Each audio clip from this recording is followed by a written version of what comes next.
میں سوال یہ پوچھنا چاہوں گی کہ ان معاملات کو آپ کیسے درست کر سکتے ہیں، وہ یہ کہ آپ نہیں سمجھتے کہ مقدمات اوور لوڈڈ پینڈنگ اس لیے زیادہ ہوتے ہیں؟ اس کی ایک بہت بڑی وجہ یہ ہے کہ جو لوگ ہوتے ہیں جو کیسز کرتے ہیں وہ مخالف جو اپوننٹ پارٹیز ہوتی ہیں ان کو تنگ کرنے کے لیے، گرجز میں بدلے لینے کے لیے کیسز کو لنگر آن کرتے ہیں، لمبا کرتے ہیں، تاریخوں پہ تاریخیں لیتے ہیں تاکہ اگلے بندے کو، اگلی پارٹی کو تنگ کیا جا سکے۔ مثلا اوورسیز پاکستانیز کی مثال ہی لے لیجئے، ہمارا 92 کا ایک پروگرام ہے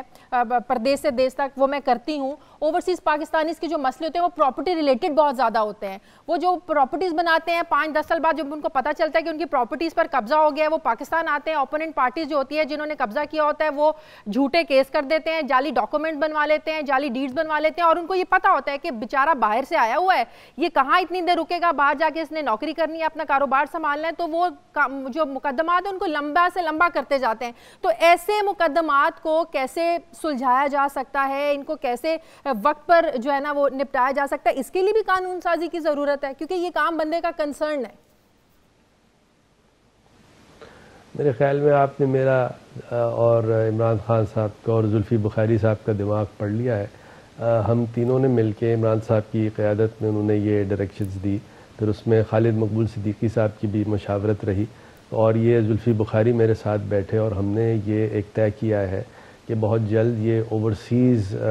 پراپرٹیز کی رجسٹریشن کی میکانزم ہم لائیں گے، اور ساتھ ساتھ ان کی کوٹیں جو ہیں، پنجاب میں تھوڑا سا کانسیپٹ انیشل سٹیج میں تھا لیکن اس کو بھرپور طریقے سے اس کو ہم بڑی جلدی لانے والے ہیں۔ اس میں بھی شاید یہ پرابلم آئے گی کہ اپوزیشن اس کو پاس ہونے نہیں دے گی، لیکن اس کا کانسیپٹ یہ ہے کہ کوئی بھی اوورسیز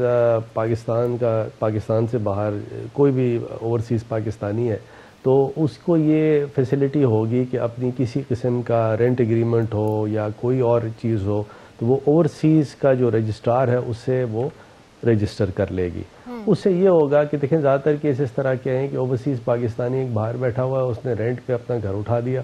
وہ 10 سال بعد جو ٹیننٹ ہے اس نے جعل سازی کر کے اپنی تمام کی تمام پراپرٹی اپنے نام کر لی جعل سازی سے۔ تو اب اس میں یہ ہوا کرے گا کہ اگر کوئی رینٹ ایگریمنٹ جو ہے اوورسیز رجسٹرار سے رجسٹر ہو جائے، اس کو وہ اٹیسٹیشن آ جائے اور چھوٹی موٹی اس کی فیس ہوگی، تو پھر چاہے جب تک کہ وہ ایک نئی ڈیڈ سے وہ ڈی رجسٹر چیز نہیں ہوگی تو اسی رینٹ ایگریمنٹ کو تصور کیا جائے گا، اور اس طرح کسی قسم کی جعل سازی جو اوورسیز کی جو پراپرٹیز ہیں اس میں سمجھے بہت منیمل چانس ہو جائے گا۔ اور اس کے ساتھ ساتھ جتنی بھی انویسٹمنٹس ہیں، کوئی ایگریمنٹس ہیں اوورسیز پاکستانی، جیسے کہیں کوئی فلیٹ خرید رہا ہے، کہیں پلاٹ لے رہا ہے کسی اسکیم میں یا کسی میں، تو وہ پہلے اوورسیز رجسٹرار سے رجوع کرے گا، اوورسیز رجسٹرار کے سامنے وہ رجسٹر ہوگی چیزیں، اور اگر ایسی رجسٹریشنز ہو جائیں گی تو پھر اوورسیز انویسٹرز کا، اوورسیز پاکستانیز کا